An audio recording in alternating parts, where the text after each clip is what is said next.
Shut up and sit down.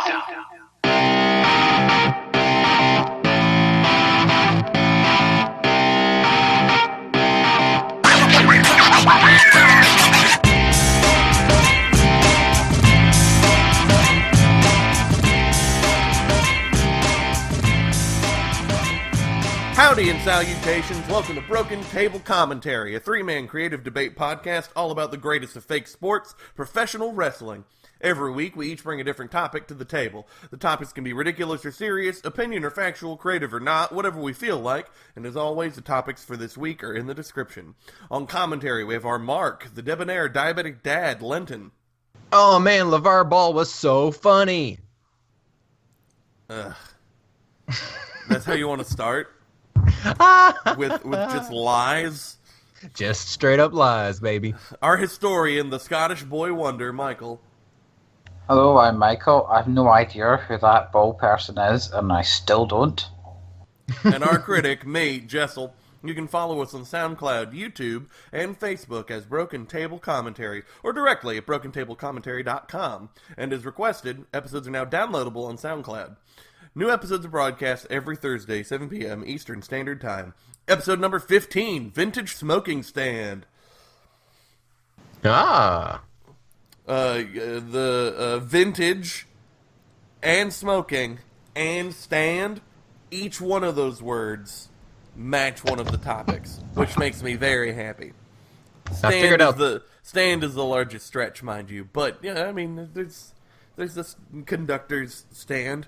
Okay. That's the one I couldn't figure out. I was like, how does stand match? I got the other two right away. But that's good. But first off, let's talk some news. We did get our second Women's Money in the Bank match on SmackDown. And Lenny was right we should have trusted SmackDown. Lenny was right, and I withdraw all my problems because, man, the SmackDown one was, other than one spot, it was hands down the best Money in the Bank in the past 2 weeks. It was phenomenal. It was a great match. I was a little let down that they didn't do the split screen during commercials, though, for the match. That was my only letdown. For other matches, but not for that one. Not for that one. Because I wanted to see the whole thing, but hopefully they didn't do anything too cool during the commercial breaks, because it was a very, very good match with a very wonderful finish. Man, it was so good. Carmella won once again, proving herself to be Miss Money in the Bank. And she did it of her own power, except James Ellsworth did find a way to sneak in and try to help her win. Which there was a wonderful spot where he was trying to climb, and they tried to do the same thing at the pay-per-view. And she just sits there on the ground, just motioning, oh, gimme, gimme. James Ellsworth climbs up the ladder. It's great. It's so good. That they don't think that Daniel Bryan's just going to do the exact same thing and rip the briefcase. They're okay with just repeating it over and over and over because they're such cowardly heels. Is so great that they'll just keep on doing that. Oh, it's so good. Yeah. It's definitely worth a watch. It's better than the Women's Money in the Bank one at the pay-per-view, and I thought it was better than the men's one at the pay-per-view as well. Personal taste. Yeah, I usually rewatch the pay-per-views like the day after, and I have not rewatched Money in the Bank yet, so I would have to rewatch the men's to see if I think that's true. I definitely think it's better than the first women's one, because I did rewatch that one because we talked about it so much. I think this one had a lot more drama going into it, though, that really helped it. The story wasn't just, this is the first women's Money in the Bank. Now there was a whole nother layer of drama added to it that set it apart from all the other Money in the Bank matches we've seen in the past. Mm-hmm. Also, it did the TLC thing. It took it and put it on TV for ratings, but they also delivered a pay-per-view or better than pay-per-view quality match on TV, and that will help make SmackDown be a more wanted to be watched show and all the other things. It was just good decisions all the way around, except for that immediate worry, but that worry was on people like me and not on the WWE. So good job, WWE. Any other news that you guys want to chat about? Because I got one thing written down, and then Michael's new recurring segment. Oh gosh.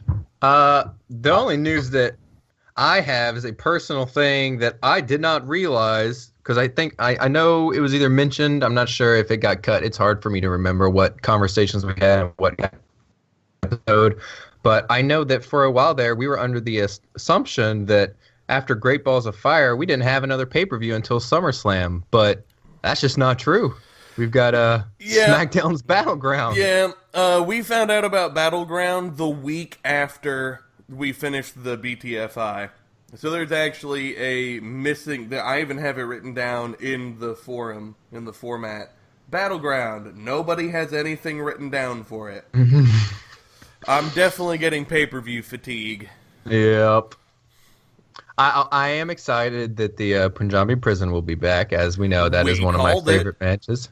We called it. We're calling so many things. People are listening to our podcast, not people on the count. I count how many people listen to it on SoundCloud. But, I mean, people are listening.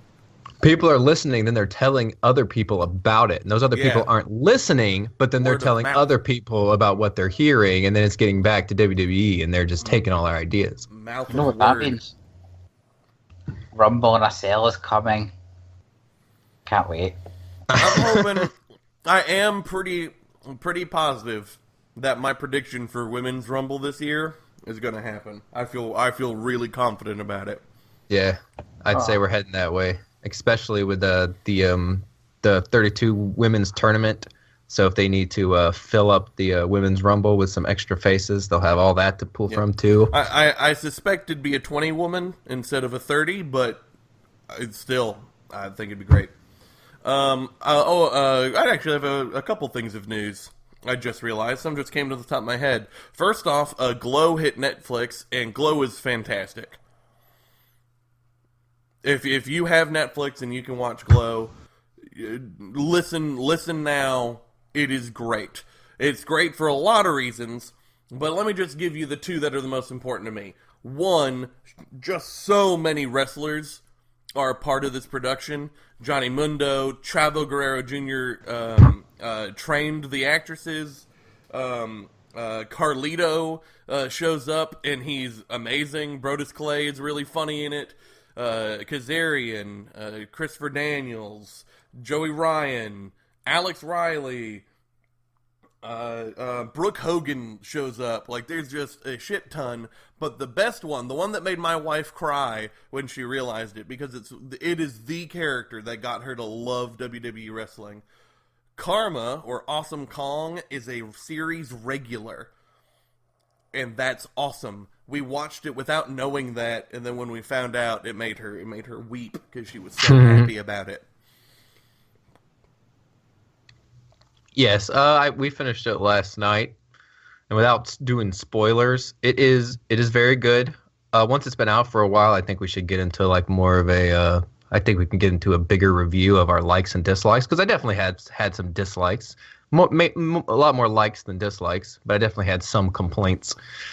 But I can't talk about without spoiling things. But it is definitely a fantastic show, even if you're not a wrestling fan, which you probably aren't listening to this if you're not a wrestling fan. So that is not going to apply to you. But it is really fantastic. The episodes are not long. I mean, a lot of these new Netflixy shows, you're given a 50-minute commitment every episode, and this is not that. This is 30-ish minutes. So it is not a big commitment to give it a try. So definitely give it a try. The other thing that was important to me in the show was that wrestling was treated as cool. It wasn't something to be ashamed of. It wasn't the butt of the joke. Being wrestlers was a cool thing to do. It was a thing they wanted and yearned for and treated seriously. And that is very important to me. I talked a long time ago about Queen of the Ring, the French collab movie about all the housewives that became divas, and that movie made wrestling be the joke. We have to be wrestlers? Oh, sacre bleu. It's garbage. And a lot of times wrestling is treated like a joke, but Glow treats wrestling like it is legit and like it is cool to do.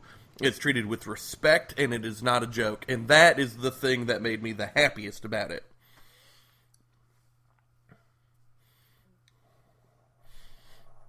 On top of that, we got the next installment of hashtag Who Got Enzo, because of course, even though we know it was Big Cass, the fallout continues to fall. As this week, Enzo calls out Cass to the ring, and he's like, "Look, man, some of the things you said were right, and I'm sorry. We can do this, though. I don't want us to end until we've gotten tag team gold." And it looks like Cass agrees with them, and they go through all their catchphrases, and they get forgiveness and hugs, and then they get to the top of the ramp, and Big Cass just destroys Enzo again, throws him all the way down the entrance ramp in one throw. It was a wonderful way to swerve both Enzo and the crowd, because a lot of people, you could tell that no one believed that Cass was gonna actually like be okay with it. But as it went on, the crowd slowly started to be like, maybe they will get back together. And then right at the very end, the last second, Cass turns on him again. It was good. And then story continuity. He goes over and gets in Corey Graves' face, Big Cass does, and gets pissed and says, "Hey, I don't know what you got on Kurt Angle that makes you think you're safe, but this is bull and I hate you," and blah, blah, blah. It's great. The story continuity is all I want. And that's why covering hashtag Who Got Enzo every week makes me a happy camper. I like story continuity. Yeah, I'm glad that they're not directly tying in, but they're kind of tying in the whole Corey Angle stuff with the Big Cass Enzo stuff too, which is very interesting to me. It'd be really cool if that all somehow came into something, because if it is as simple as the McMahons and we get Triple H versus Kurt Angle, that's not super exciting. But if somehow it gets into something that involves Corey and Big Cass, if we get like a Big Cass and Kurt Angle match somehow through this, now that sounds pretty cool. I could totally get with that. Yeah. It was just a good week for wrestling. I mean, the women's gauntlet match, main eventing Raw, really making Nia Jax look like a star. It is the best match Nia Jax has had since her one-on-one match with Asuka in Japan last year. Nia Jax, she looked great. I cannot wait for her to turn babyface on Alexa Bliss. That'll be so good. Nia could be a huge babyface star. She reminds me of babyface Chyna. And that's a good thing, clearly, as Chyna is one of our first three women in our Broken Table Commentary Hall of Fame. You can hear about it on last week's episode. But that match was great, and that storyline is great. And talking about storylines, the Fashion Police segment on SmackDown was legitimately probably the funniest thing I've ever seen the WWE do. Yeah, I woke up my wife from laughing during that last night. It was very, very funny. We talked about funniest WWE moments. I think that one has taken the cake for me in the R-Truth Spider Ladder saga. What? Besides Joe looking like a killer on Raw, oh god, that was good too. Yeah, the Fashion Police segment was, my highlight of the week. I mean, the fact that the Ascension basically admitted, hey, it wasn't us. We just saw the chance to have a free pay-per-view appearance money and took it. It was wonderful. Oh, and it makes sense. I love it. Yeah, I love it. No, we just listen to grindcore heavy metal. Oh, right. And so now there's a new that mystery stays alive on SmackDown, which is good, because we were pretty disappointed when we thought that's all that came out of that that whole thing. Yeah, it smells like a debut of a new team. It smells like a new team, which is what I originally thought it was going to be until the Ascension came out. So, yeah, the SmackDown tag scene needs another credible team, so I think that's a really good choice.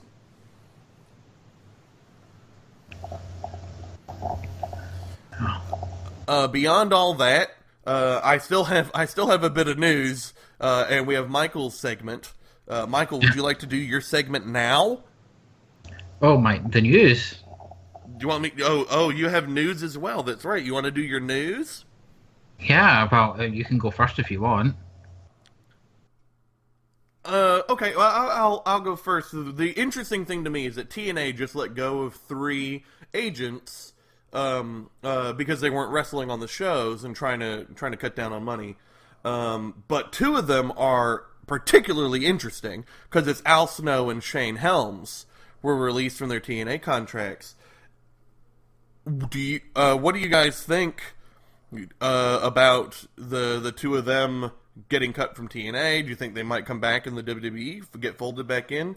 Because Al Snow is an ECW original who then went on to have a decent WWF Attitude Era run, training a lot of guys on Tough Enough. Shane Helms is one of the greatest cruiserweights of all time, with some incredible gimmicks all throughout his career. Shane Helms would be an incredible addition to 205 Live as a authority figure or just as an agent backstage. It's very intriguing that TNA would let go of some of their good things so they can build up to their garbage stuff with more Alberto Del Rio and the Josh Matthews, Jeremy Borash feud. Oh, God. But what do you guys think of Al Snow, Shane Helms? I can't remember who the other one was cut. James Taylor, I think, was the other guy who was fired. I don't remember. What, the singer? Yeah, I guess it wouldn't be James Taylor. I don't remember. There was a third one cut. But what do you think about Al Snow and Shane Helms maybe coming back to the WWE? I don't think I've seen them wrestle in about a decade each.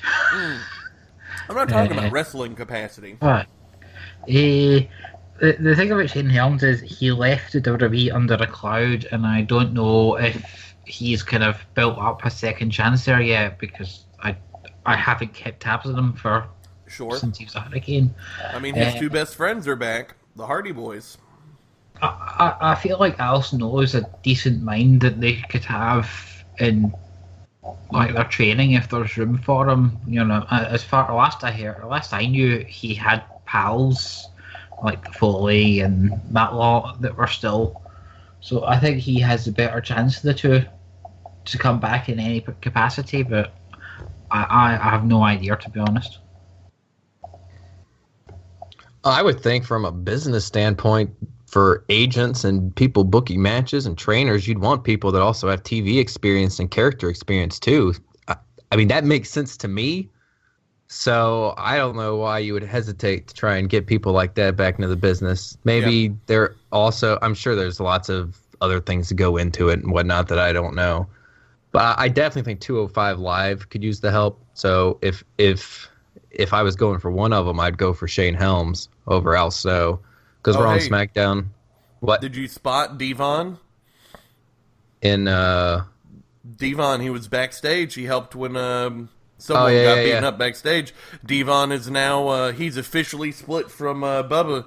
Bubba's over in Ring of Honor, and Devon is a agent in the WWE. And I would think that's the kind of guys you'd want. So I would be happy with them hiring more people like that who can help you out and help you with your acting as well. So hopefully we see them in there. I'd be happy with it. But if there's lots of drama and stuff connected to people like Shane Helms, then I don't think it's worth it. I don't know that kind of stuff. That's the kind of stuff that is over my head. I don't keep up with that. Jeez, I just remembered. I need to do a better job of writing down all my news notes because we got to talk about Cody Rhodes as well. Cody won the Ring of Honor championship. He did. In a not very good match. I mean, it was fine for a Raw match, but for the pay-per-view main event, it was not very good, in my opinion. I'm sure a lot of people are going to like it, but it just felt like WWE or New Japan light to me. But the real story here is this a springboard to his match in just a couple days with Okada in New Japan? That is the intriguing thing going on right now. And that's on Saturday, or is that on Friday? That's on Saturday. Saturday, okay. Yeah. I know I'll be watching. Yeah. As far as outside of WWE goes, I try not to miss anything Cody does. So I will be following this as well. I love Cody. I miss him.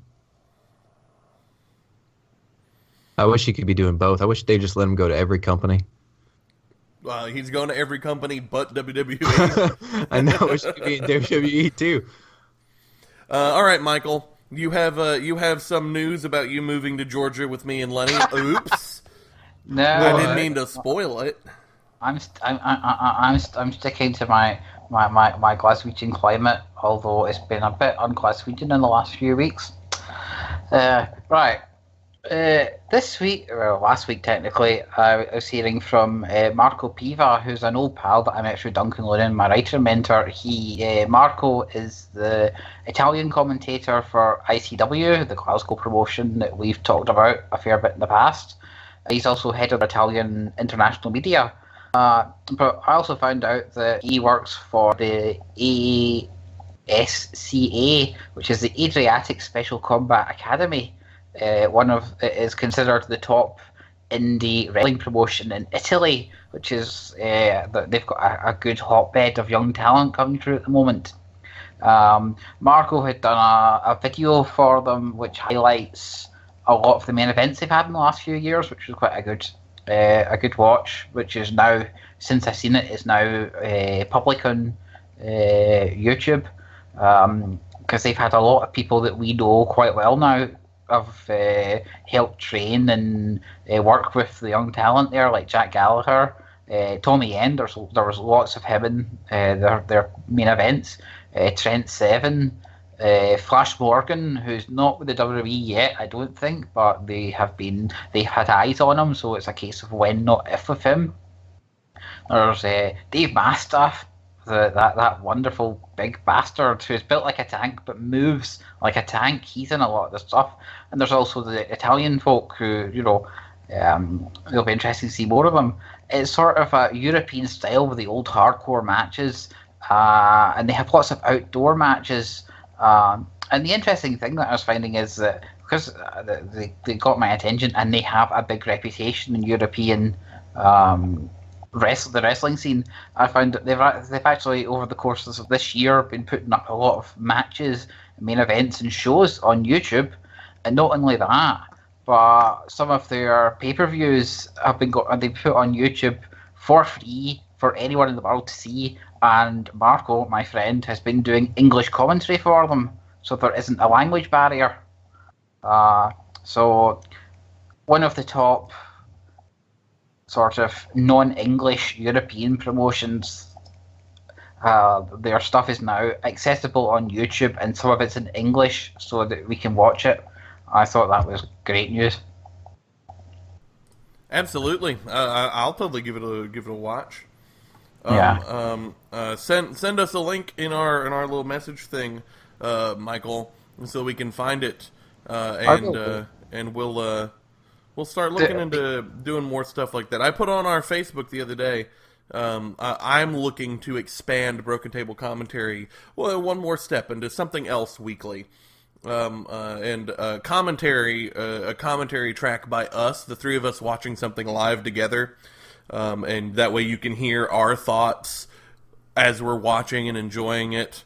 That's the thing that I definitely think has some legs and could be interesting. I've shopped it around to a lot of people. If I can, I'd love to get the three of us to do SummerSlam together as a big special, and we would put up our commentary track on our Broken Table Commentary on SummerSlam, maybe Tuesday, something like that. But I haven't talked with these two about it yet. Just thoughts for the future, because we're doing our best. We want to keep expanding. But that's very cool, and I would totally love to do that kind of thing for a pay-per-view from outside the company, like outside WWE, like that. That'd be rocking. That'd be cool. Yeah, that'd be really cool. They've put up their version of their King of the Ring, which I'm looking interesting to see later this week when I've got a spare moment. But no, that was interesting to hear from Marco, because he's one of the great unsung heroes of this great sort of European wrestling revival. Lots of people like him working everywhere across Europe, basically, to try and find the new talents that can go to WWE and the American Indies as part of the next decade. Hey, that rocks. And if we started on something like a King of a Ring or something with a Battle Royal where we can get access to a lot of the guys at once, that would be great. Yeah. Keep an eye out. Keep an ear out, listeners. Keep something out. You should probably be seeing something more from us soon. The hardest part for the three of us is just scheduling, because we got two dads and one dude is in Scotland. So What the guy in Scotland's a dad too, by the way. I guess the way I said that might have implied that the two people in America were dads. I'm not. Yeah. Michael, last week you said you wanted to do a commentary line of the week. Do you have a commentary line of the week this week? I had the line of the week and I've already used it. It's the Ascension's whole thing about only being on the pay-per-view because it was, the free appearance money. I have one written down as well. Corey Graves made a great call in the women's gauntlet match that I really liked. He described Nia Jax as $1 million smile on a wrecking ball, and I thought that was a great line. I thought that was a fantastic line. $1 million smile on a wrecking ball. That was a good line. Lenny, do you have a line of commentary that stick out to you? No, I didn't know I was supposed to come up with one. You weren't. It's just whatever. We're just kind of doing it. Because I usually watch wrestling with my wife asleep next to me, so I usually turn it down so when I'm watching the matches, I can barely hear the commentary. Then I'll turn it up just loud enough to hear the promos and stuff. So I miss out on almost all the commentary. But I did hear the Ascensions line. I didn't know about this Corey Graves line. But I'll get one for next week. All right, well, let's go ahead and move into our first topic then. All right, first topic is my topic, and we're going to go do some time-traveling magic for my topic. Mine is to pick an 80s wrestler who you think would be a great character in the now and come up with their first feud. So, Michael, who did you come up with here? Good start. Go with the historian first. I like it. Oh, I was trying to think of someone who I thought would be quite underrated, and in the end I've gone for someone who I think was legitimately ahead of the curve, but I've not picked their best known gimmick. And that person is Adrian Adonis. I don't know if you know of him. Yeah, he's Proto Goldust. Yeah, a lot of people know about Adrian Adonis. Yeah, but they forget. Or I guess Gorgeous George too. Oh goodness!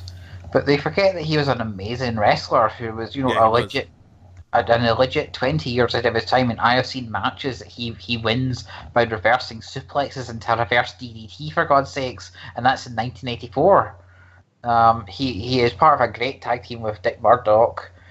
He had some great brawls in the early 80s, and he was part of a tag team with Jesse Ventura, and he had some good stuff with Roddy Piper even towards the end of his career. His sort of outlaw from out of town gimmick was out of place too, but it would have fitted well into the Attitude Era, and really nowadays his whole early 80s sort of gun for hire thing would fit well. You could just see him fit into SmackDown like a glove. Alas, his adorable gimmick would fit right into the 1980s, but thankfully those gimmicks are a relic of the past unless you are TNA.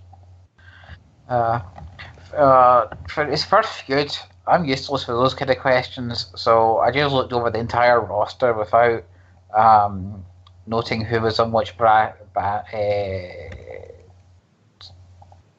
show, and I figured that with the styles and that, he'd probably mesh up well with Finn Balor. So, there you go. Sure, yeah. I like it. Him getting pissed at Finn Balor for using body paint wrong or wearing a leather jacket and thinking he's cool. Yeah. I like it. Mine... technically, my guy did wrestle in the 80s, though he's most known for his 70s work, but he wrestled from 80 to 85, so he counts. But I would bring in Ernie Ladd. If you don't know who Ernie Ladd is, he is one of the greatest heels of his era, and he has a lot of really unique things about him that would fit in great nowadays. First off, he was a legitimate giant, standing at 6'9". That's big. He was athletic, fast, and a solid worker. Secondly, his heel gimmick was absolutely incredible. He was a racist black man in the 70s and 80s, but racist to other minorities. And so he was a Reaganomics conservative monster man that hated everyone that wasn't white. He got so much legitimate heat. It was glorious. To point out another great heel, I guess. He was known for walking out for count-out finishes when he get pissed at matches that he thought he would lose, which we just saw the Usos do for Great Heat at Money in the Bank. My favorite fact about him at all, though, and what makes him an awesome character for our current WWE, is that he has an amazing NFL background as well. There are so many football guys in the WWE now. Roman Reigns, Baron Corbin, Mojo Rawley, lots of guys coming up in NXT. I think he would be able to pull off amazing feuds with all those guys. And my first feud would be with Roman Reigns. The fact that Ernie Ladd managed Roman's father, it has a nice connection that's really perfect. So you have Ernie Ladd come out and call him out for not being good enough to be in the NFL, call him out for not being able to pin him because he keeps doing count-out matches, so Roman just can't actually beat Ernie Ladd. Ernie Ladd just leaves matches. Have him call Roman Coconut Head or some other Samoan insult that is insulting and racist, but like racist light. You know, that not that bad racist. It would be amazing if they could drop the N-word in a really heated feud. That'd be like just a planned one, so they could beep it, not like the balls on Raw this week. But it would be. I think it could be an amazing feud. I think he'd be good enough heel that he could actually get Roman over as a complete 100% set babyface too. Get guys like me or a lot of the crowd over with on Roman's side completely, which would be awesome. Bonus points, his second feud, I'd have him go trash Rob Gronkowski in the crowd of a SmackDown so that he could feud with Mojo Rawley. Yeah, because I like that one. I love the idea of Ernie Ladd targeting the NFL guys, because Ernie Ladd's in the NFL Hall of Fame too, so it would be, I think that'd be incredible. I really like Ernie Ladd. Man, you guys have good answers. Oh man, can everybody hear me? Yeah. Okay. Well, those are really good. I'm pretty impressed. You guys know your 80s wrestling a lot better than me, that's for sure. Like, these are guys that I'm not super aware of. So, and I like my feud, and I like my dude, but, you know, it's not going to be no main event or anything. All right, so there's a fresh face battle royal on Monday Night Raw one night. And you've got a bunch of NXT guys. They'll pull a couple of independent dudes in there. You know, you've got your typical what the WWE has now, which are long-haired dudes with beards, because we are in the beard era of the WWE. Cassius Ohno's in there. Those what Wesley Blake's in there. Maybe one of the what are they, Sanity guys? Who all you know, long hair, beautiful beards, and then out comes Brutus the Barber Beefcake. Okay, so he comes in there. He looks like he's on steroids because he was on steroids, of course. So he already looks completely different. He's clean shaven. He's got nice short hair. Everybody else there kind of has the same look because everybody in wrestling looks kind of the same right now. So he's going to stick out already, which is good. So they do the whole match. They get through everything. Cassius Ohno, it comes down to Cassius Ohno and Brutus the Barber Beefcake. Brutus thinks that he's eliminated Cassius Ohno, but then Cassius Ohno is hung on by like one hand or landed on the steps, so he didn't touch the outside, and he runs in and is able to throw him over the top rope. Oh, and then that gets Brutus so mad, so he charges in the ring and takes him out and gets his clippers and starts cutting Cassius Ohno's hair, but Cassius Ohno escapes at the last minute.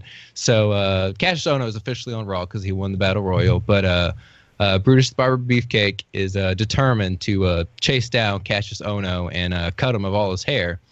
So he keeps showing up on Raw over the next couple of weeks, months, but he has trouble finding Cassius Ohno because everybody looks alike to him, because everybody's got long hair and everybody's got a beard. So like one week he attacks Big Cass and he's trying to cut Big Cass's hair because he thinks it's Cassius Ohno, and then he does it to Seth Rollins because he thinks it's Cassius Ohno, and he does it to Roman Reigns because I mean they all look the same to him. He can't figure it out. Jeff Hardy, Matt Hardy, I mean they've all got the greasy hair and the beards. So his first feud is with Cassius Ohno, and of course it ends up being a hair match, and he gets to beat him, and he gets to cut all his hair off. So that's my pick. I think having a guy whose looks completely different and is trying to take down all these WWE guys who look the same, and in turn we're gonna have WWE guys look more unique, which is a win for everybody. So that's my pick: is Brutus the Barber Beefcake. Get rid of some of the long hair and beards in the WWE.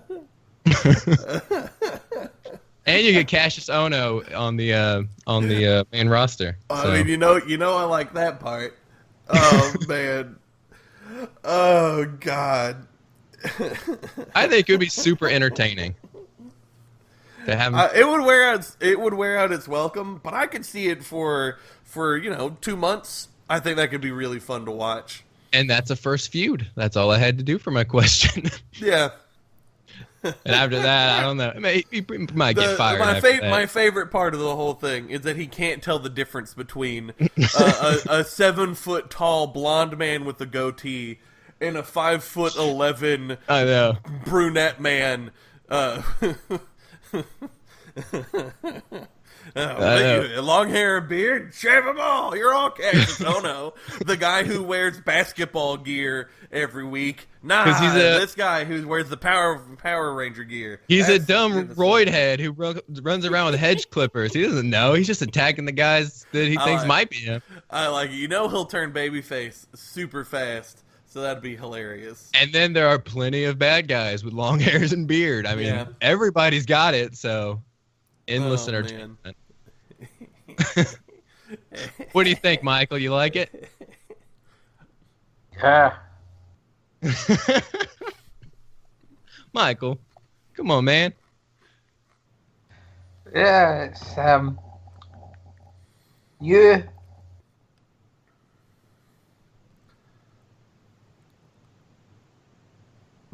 Is that it? Okay. I don't know if we lost Michael or if he just is speechless by how terrible my idea is. No, just the concept of Beefcake being so idiotic that you can't tell the difference between Big Cass and... That's what's so funny about it. He was Isn't there, pretty idiotic. He was pretty idiotic back in the day. Not to that extreme, but back then... Have you seen the famous Don't Do Drugs poster for him? I don't know. There's a really hilarious poster where they done redid in the 80s, and it's Kids Don't Say No to Drugs, and it's a picture of Beefcake looking stoned at his tiny. Oh, I'll have to. Yeah, you'll have to send that. Here, I got it right here. But back in the day, I mean, not everybody looked like long hair and beard, so it was easier for him to find his victims. That's a very funny picture. That is good. But now, okay. Well, there you go. There's my topic. I like it. It's silly. I got nothing wrong with silly. I don't know these real legitimate wrestlers you guys know, so... Yeah, check them both out. Ernie Ladd and Adrian Adonis are literally two of the greatest heels of their era. So, I mean, they're both in the WWE Hall of Fame. Yeah, but come no, on. only Ernie Ladd is. Adrian Adonis is in the Hall of Fame, sadly. Is he not? I thought he was. No, he's not. He's one of these people like he will be soon. Who you assume must be in, but no, they're not in yet. He'll be in soon. All right, well, let's move on to topic number dose. The second topic, not the third one, the second. Let's move on to topic number 2. Right. So imagine that you were a pro wrestler and you're going to make your debut and Vince McMahon stops you and says, "What do you want your theme tune to be?" You're thinking, "Hey Vince, don't you usually pick the theme tune?" But he's like, "No, you're my new. You're going to be my new Roman Reigns in whatever bloody gimmick you have. So pick 3 public domains, not public domains. Sorry, that's completely wrong. Pick 3 songs you like, and I will get the rights to use one of them as your theme." So you have to give him a short list of 3 songs that you'd like as your theme, and they can be any genre. You know, it can even be musical theatre if you so wish. But just, those 3 songs for your gimmick, shall we say. And of course, my issue with this is that I was trying to be realistic to myself, and that I would not make a very good pro wrestler because I am 6'3", so I can't really be a good underdog. But because of my asthma, I am bloody useless with, most of anything you need to wrestle in the ring. So I've become some sort of weird combination of Baron Corbin and James E. Cornette, which would be as strange as it sounds. So I had to think of what I could use for just in general, and I came up with a short list of 3. One, which I think Jessel wants to play 15 seconds of randomly, is... I mean, it's not random. It's right. Like, randomly would mean I play, like, the birthday song now. That'd be random. Yeah. It's picked by you. This is where you edit me out and play Ace of Base and go, well, Michael had some strange choices.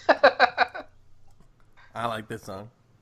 But yes, it's the 3 choices. One is "Oh Dear" by Fleetwood Mac, back from when it was Peter Green's Fleetwood Mac before Stevie Nicks and all that joined it in the 60s. Another one is Roxette by Dr. Feelgood, but it would probably be the instrumental version, because that's got a great riff track by Wilco Johnson, who's one of the great guitarists living, and he's still living because he just beat pancreatic cancer last year. He's a proper legend. And the third one, because I had to go Scottish somehow, would be Faith Healer by the sensational Alex Harvey Band. They were a great sort of pioneering heavy metal band in the 70s, Glaswegian too. So they're all kind of themes along the same. I was thinking about Morricone, but none of his stuff would really fit me technically. That would kind of be a culture shock. So yeah, sort of rockish, British, Scottishy stuff would probably be what would be on my shortlist. Put one in the link so that we can listen to it. I recognize 2 of those, so let's see which one he puts. Fleetwood Mac. Yep, that's the one I recognize the most of. My mother is upset. That's the one that can people get the feel over within 15 seconds, whereas Faith Healer is a 7-minute song, so they'd probably sample it.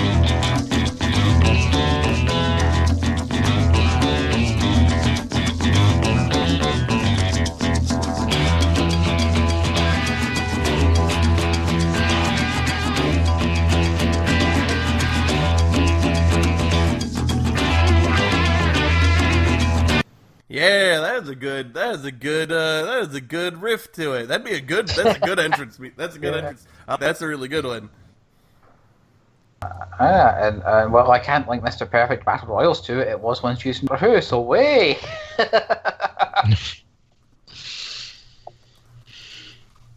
Nice. I like that one. That one's fun. You want me to go next, Lenny, or do you want to go? No, whatever Michael says. Michael's the boss of this right. topic. Michael, who do you want next? Who's more excited to go first? I don't know. Okay, it's Jessel's turn then. All right. Okay. Because the hidden question in this topic is, what would you be as a wrestler if you right now were a wrestler? that definitely changed what I would like to do, because I actually, having run a bunch of E-Feds and done a bunch of characters, I have a long list of songs that I think are awesome entrance music. But obviously I had to pick for me. So if I was going to be a wrestler, I am not the most athletic boy. But I got a couple athletic things to me. I actually have pretty decent stamina, and I can take a hit pretty well. So I'd probably be what I end up being, some kind of punching bag. Probably end up being a jobber, honestly. But then Michael threw out at the top of this that I'd be Roman Reigns. So like, oh damn, that was part I didn't know. So, long and short of it is, I think my gimmick would probably end up being some kind of fanboy, something or other. It's the closest thing to who I am. I bet I could do it. Kind of gold dusty, calling out movies and stuff, loving wrestlers and talking about their things. A genre savvy kind of weird jobbery boy that works his way up. That'd be my best guess. For my songs, I went with more obscure than Fleetwood Mac, but maybe not too obscure.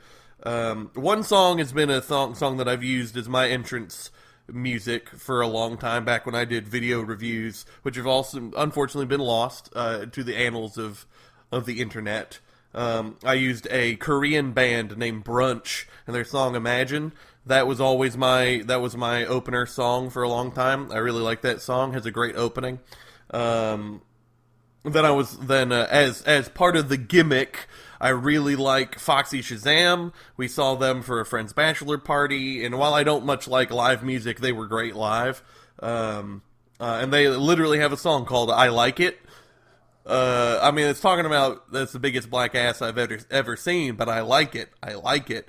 So I mean, it's a little off message, but I think the "I like it" part could be used correctly. A little bit of remixing could be really, really cool for that. But the song I want to use is an instrumental song called "Food Bar" by one of my new favorite bands, TWRP, Tupperware Remix Party.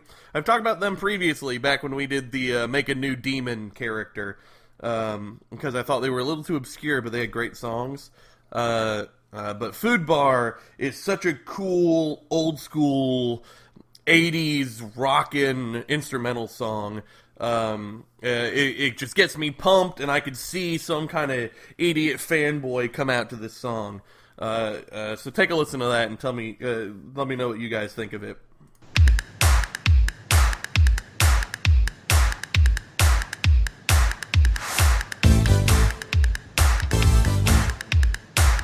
Yeah, I remember this song. This is a great song. Yeah, it would make a fantastic theme song. Very old school. I'm more surprised that Jessel wasn't going to punch if you're not going to take it anymore, because he loves that song. I don't love that song. I just thought it'd work really well for a new demon. It's a good song. It's not bad.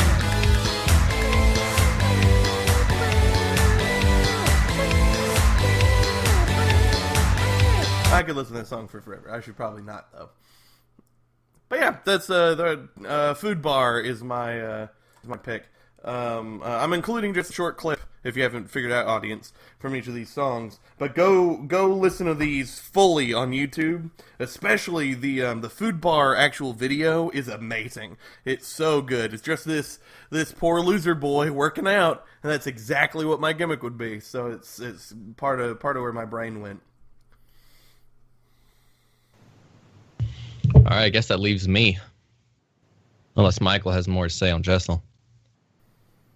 No, it's you. Okay.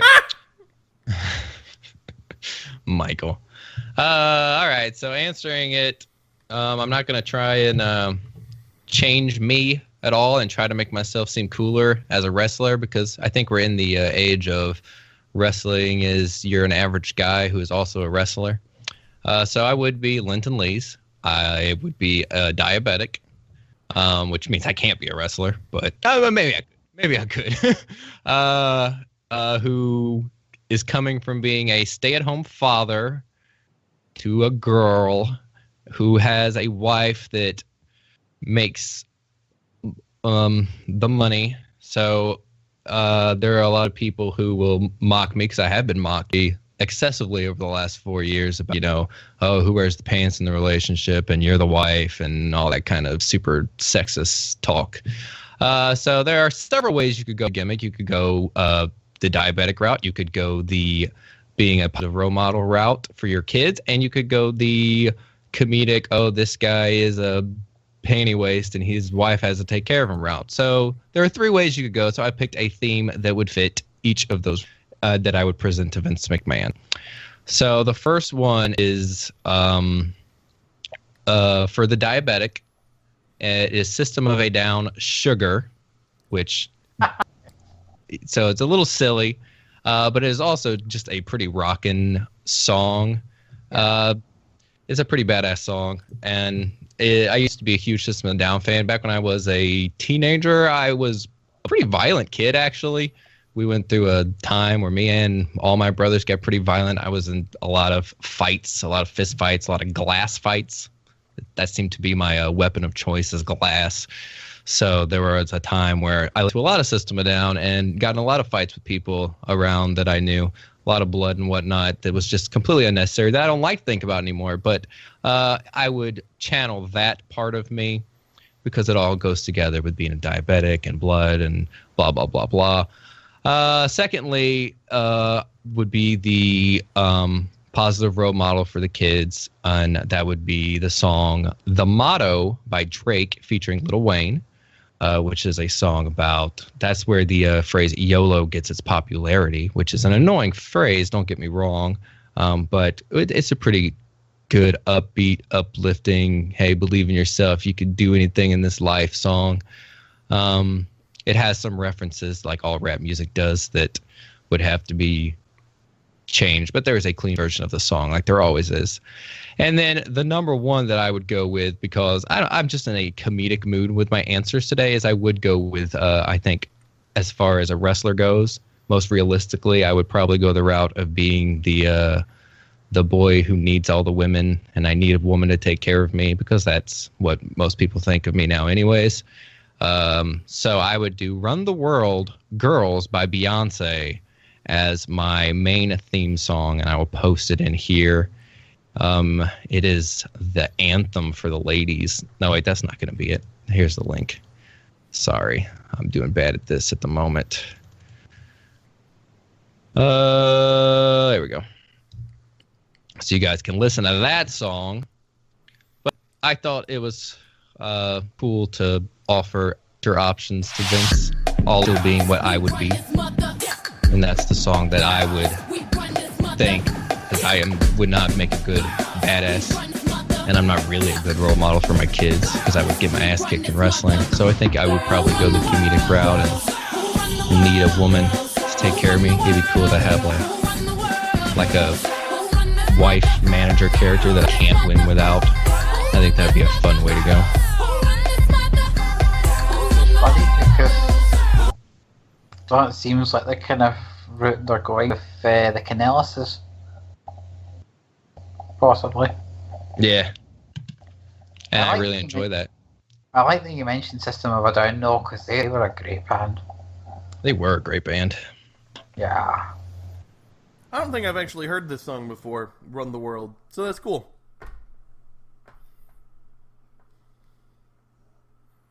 And I don't think any of those not nice things you said were true. I think you're a nice boy. I mean, all the facts are true, but I don't think any of the not nice stuff. All the things they say are true, but you have never said them to me, That's so I right. appreciate it. I just think it's funny that the three of us, a giant asthmatic Glaswegian, a diabetic, and just an overweight lazy boy, are the three that had to become wrestlers, and that's very funny to me. But hey, no matter what we do, we won't be as bad as Josh Matthews, so... Oh, that is true. With that shade, let's move on into topic number 3.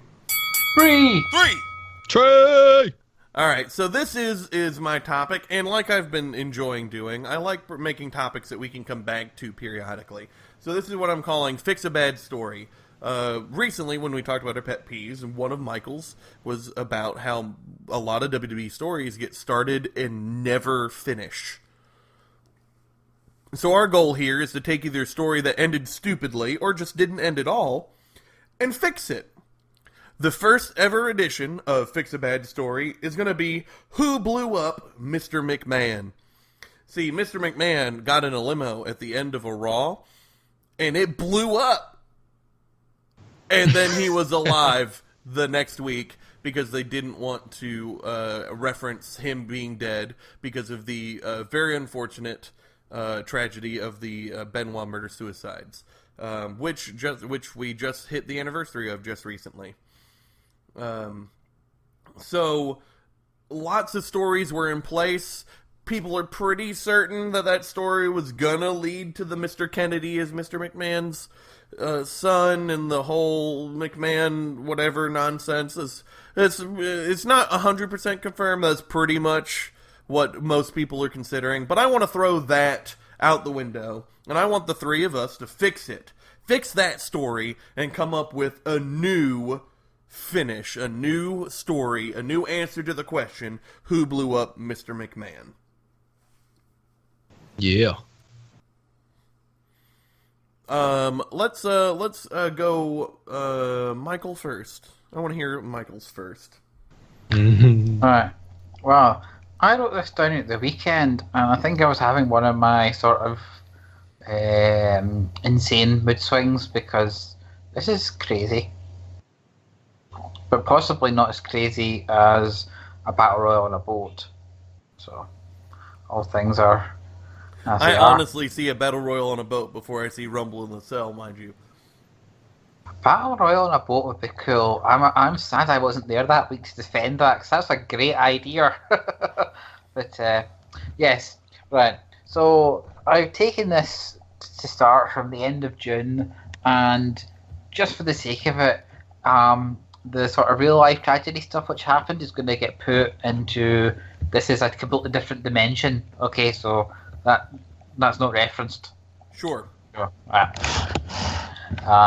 But just right. So we've got the suspects for the attempted. It'll turn out that he didn't actually get bumped off. He's in hospital in a storyline coma, which they used to love. And there are many suspects, all of the McMahons, including Rod McMahon, his brother, who they're Randy Orton, because he was kind of trying to hurt everyone at the time. Kennedy, because he's now a McMahon, but not an illegitimate one. They just have it that he wrestles under a different name to break out, sort of pretending that they're breaking kayfabe. Hornswoggle, because it's a WWE mystery. Rikishi, because he might have done it for The Rock. Paul London. Paul London, because he smiled the night Vince McMahon went to his fiery would-be demise. Everyone in that roster practically, and everyone who used to work, and they bring it like they could even have a comedy segment where they bring in Haku to interrogate him, and it goes badly for everyone. I like to think we get Twin Peaks like Red Room vignettes where Vince's ghost asks people to find out who killed him. People have to point out that he's not actually dead. So Vince returns, but he doesn't know who did it. And at some point, the way it keeps turning, essentially every McMahon winds up arrested at some point. So when it comes to the Raw where they reveal it, everyone's like, lol, it's Mr. Kennedy that done it. And that's going to be the big reveal, only it turns out that actually comedy suspect Paul London did it all along. And he did it because with Vince in charge, none of the undercard get any chances in 2000 WWE. But if he did something to incapacitate Vince, then the McMahons would naturally be suspected, and then the anarchy which consumed everything, opportunities would arrive for people like Paul London because he's off his fucking head. So at SummerSlam, because instead of having him arrested and jailed for attempted murder, Vince has Paul London put in a match against his champion, who possibly someone like Triple H comes to mind here, in a lumberjack match. Only the Lumberjacks turn on Vince's guy because, hey, Strawman has a point here. Vince and his ways have been screwing over all the undercard. So Vince's ego is battered here because his wrestlers are turning from him. And he grabs a phone and he's like, I'd save my company, my creation, god damn it, get me. And he says, get me, damn it, get me Chris Jericho. And this is Jericho getting brought back into the company from his 2-year hiatus, his retirement, shall we say. He gets brought back to save the WWE, and then people start working for the McMahons again because Jericho is this highly respected veteran, and they're using him as a sort of negotiator. In the midst of this, Jericho sweet talks a title match into the bargain, but this is where JBL costs him it, and we swing back into actual WWE timeline. Meanwhile, Paul London probably fades out of drugs as in real life, but he gets more Raw appearances beforehand, and is forever talked up as the guy who once tried to kill Vince McMahon via a limo explosion. I really like it. I wasn't watching during this era. I really like that idea. I didn't like it originally with the Rikishi joke, but that's how the WWE would do it. That's how they would do it. They do it that way, and you turned it around into a really good story. I like it, Michael. Yeah.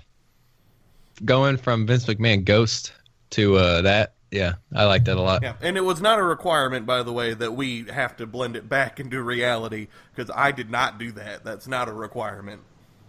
Yeah, I didn't do it either. But that just shows the impressiveness of Michael's answer. That's right.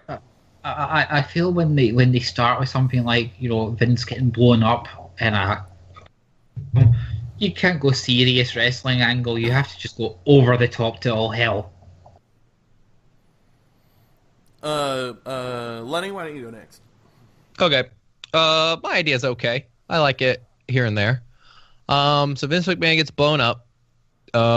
He's dead, not in a coma. I don't know. It doesn't say we have to figure out how he comes back or how they get him back on TV. So for this whole thing, he is just thought of as dead because that's not part of my part of the question. So Vince McMahon is thought of as dead.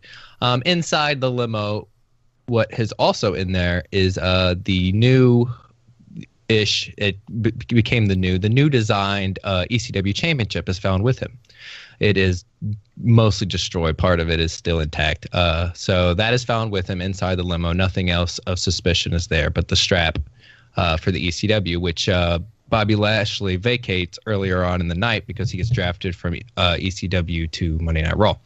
So memorial service is the next week, and all the ECW at the time, there is a Raw SmackDown, and there is WWE's ECW show as well.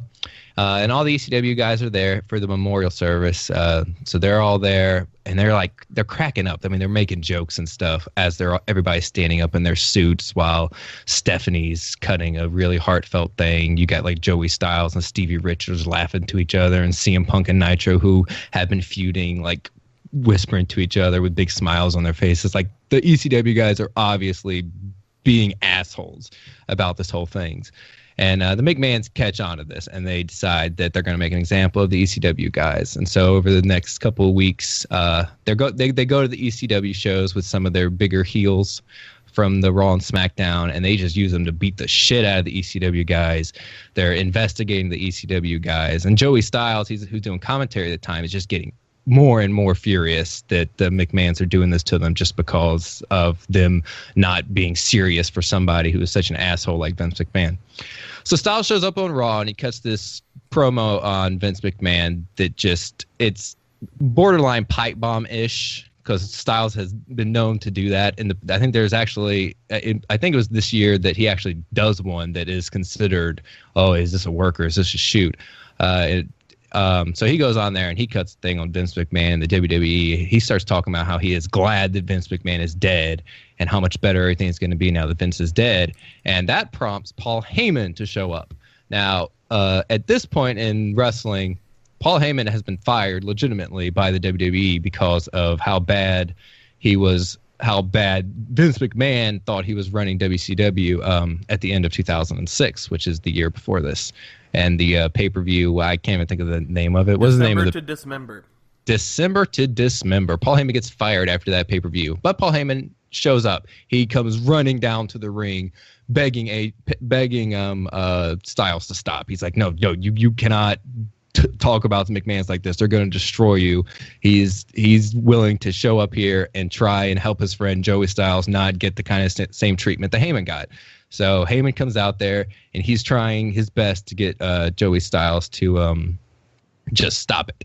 And this gets Linda McMahon out there, and Linda comes out and says that she has evidence that Styles and Heyman were working together all along.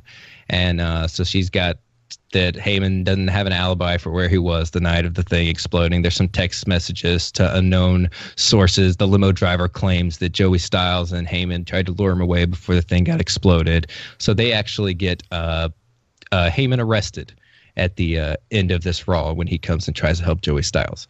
So Heyman, after coming back, gets arrested immediately. So now Paul Heyman is arrested and is currently possibly being charged for the murder of Vince McMahon. Okay, so the next week, the McMahons are going to redo the memorial service, and the ECW guys are banned from the arena.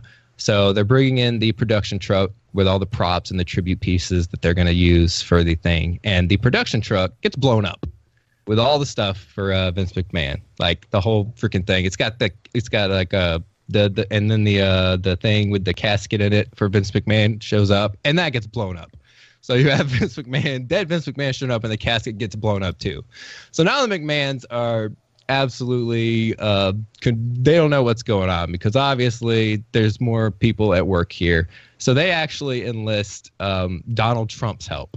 And of course now people are like, oh, Donald Trump, you can't say that name. He's a bad president. But at the time, Donald Trump was a big deal, because this is the year that Donald Trump has this big feud with Vince McMahon with Bobby Lashley for the ECW Hardcore Championship.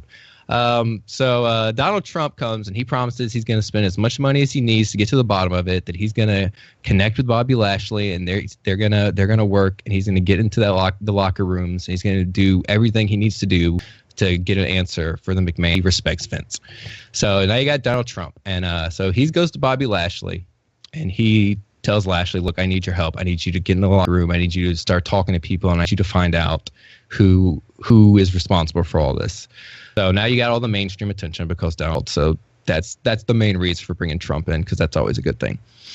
So Bobby Lashley spends a couple talking to people, and then Lashley says, okay, you know what? I've got some answers. So Lashley invites Trump to the ring. Trump brings the McMahons to the ring, and Lashley says that he knows who did it. And then Lashley takes out Donald Trump with a clothesline. And the McMahon's like, wait, what the hell's going on? And they try to leave the ring. And then you got Elijah Burke, Johnny Nitro, and CM Punk come out of the ramp, and they lay out all the McMahons and just beat the crap out of them. And they go and they get on the microphone and they explain how Vince McMahon was determined to ruin ECW. And the ECW was the only place they had to become a face in the WWE right now, because Vince didn't believe in them. And Vince ruined Paul Heyman's career, and Vince ruined the ECW by taking the belt and trying to become a champion with it. And so the police come out to arrest him. Like, all right, so who's admitting to it? And then you got Nitro, you got Elijah Burke, and you got Lash and CM Punk. And each of them will say, the other three had nothing to do with it. I am the one who killed Vince McMahon. And then the other one will say, oh, no, they didn't have anything to do with it. It was me. And so all four of them will take the heat together, but remain as a team and not admit which one actually did it. And that is how the mystery gets solved. And we never find out who actually did it. But these four people all take the heat together, and then they become this amazing team of the new faces of wrestling. So that's my idea. All right. There's some interesting connections between yours and Michael's about people not being used correctly by McMahon, and there's gonna be some connections between yours and mine. So that's interesting. I like it. I dig it. Lenny's is a darker and edgier version of mine. All right. So this is my pitch. The night prior to McMahon blowing up is WWE One Night Stand Extreme Rules. It's in fact the first ever Extreme Rules pay-per-view and the last ever One Night Stands pay-per-view. It's in fact the One Night Stand that's not branded ECW. It's a WWE One Night Stand. So on that night, he's sitting in the back and he's talking to Shane McMahon, Vince is, and he's like, "Oh, I have a premonition something's bad's gonna happen." Shane's like, "What? Do you mean in the match tonight?" He's like, "No, not in the match tonight, but something's gonna happen." And then, of course, he gets blown up the next night on Raw. So I would have it be revealed on the next night that there's a coroner's report as people are going through, and the thing that is craziest is that the limo was drained of all incendiary. There's no gas, there's no explosive, there's no way that limo should have been able to explode the way it did. And that leads Shane to go, "What? How could it have possibly happened?" And then it goes on for a little bit, and it is revealed that Kane uses his master pyromancy, magical demon fire, and he blew up the limo.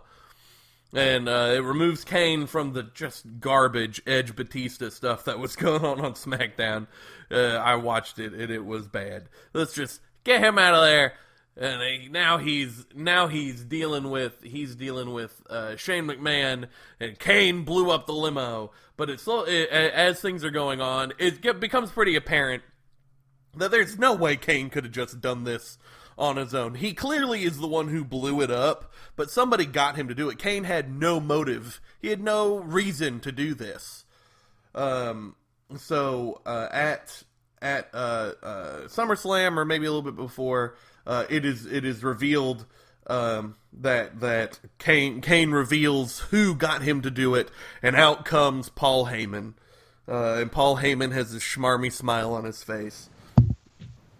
And he reveals how unhappy he was about the firing, about how WWE ruined ECW when ECW had one night to stand on. The WWE took it and gave it their version of Extreme Rules and all this nonsense. The show was terrible. Vince McMahon never trusted him, and he hates the McMahons for it. So he took one of McMahon's greatest creations, Kane, and he converted him. He converted him to ECW.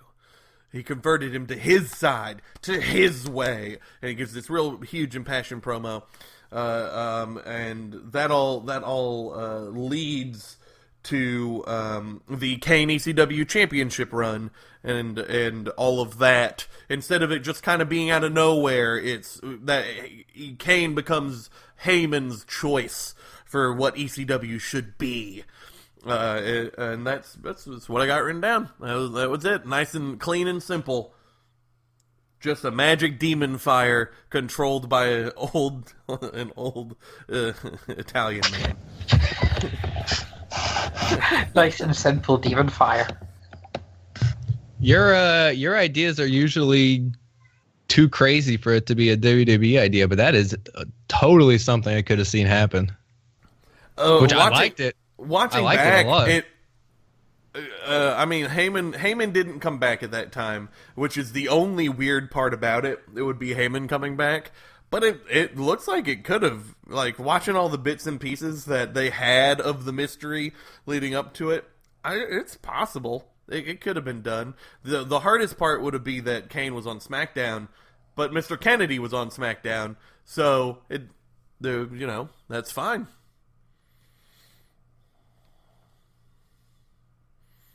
Yeah, I like anything that has to do with magic and wrestling. Me too. I'm glad I went last because mine didn't have the bombast of yours. But if I had said mine before yours, it might have stolen some of your fire. And I really liked yours. I like both of yours. I like Fix a Bad Story. It's nice and simple, sweet. And if you guys listening want to see, just go watch One Night Stand. And if they have the next Raw up, I don't know if they do. But if they do, go watch that on the network as well, and then tell us what you think. How would you fix this bad story? But yeah. Bagoggle goggle, says Scotland in the background. Yeah, she's bagoggle goggling about something. Scotland, be quiet. And that's it. That's the end of the episode. We had a lot of news, but the topics ended up being pretty short and sweet. Yeah. Well, apparently they're doing a second series of Southpaw Regional Wrestling. That just got announced. That's good, because I'm pretty sure that Fandango and John Cena are the creators of it. I'm not 100%, like, they don't want that knowledge to be, like, out there, but man, watching the fashion Vice stuff, with Dango and Breeze are both obviously a huge part of that, and of course they were both huge parts of Southpaw Regional. So maybe, I hope so. I love my shirt. Thanks again, Greg, for buying that for me, for just saying thanks for the podcast. Thank you for listening. Thanks, Greg. Oh, I should also note that Lenny bought me a very nice thank you for running the podcast present, a championship belt of my own, my first one ever, and it just makes me feel very nice. So thank you very much for doing that, Lenny. That was very sweet. You're very welcome. Well, I got nothing else to say. We dropped off as Michael's and Lenny's were so nicely detailed, and I just wrote just a tiny bit, so I had to embellish. Do you guys have anything else you want to say before we head out? Nope, I am all good. Michael? Mac. I wrote them all candy, man. I am me and he is me and we are all together. Whatever. Peace out. I guess that means goodbye. Goodbye.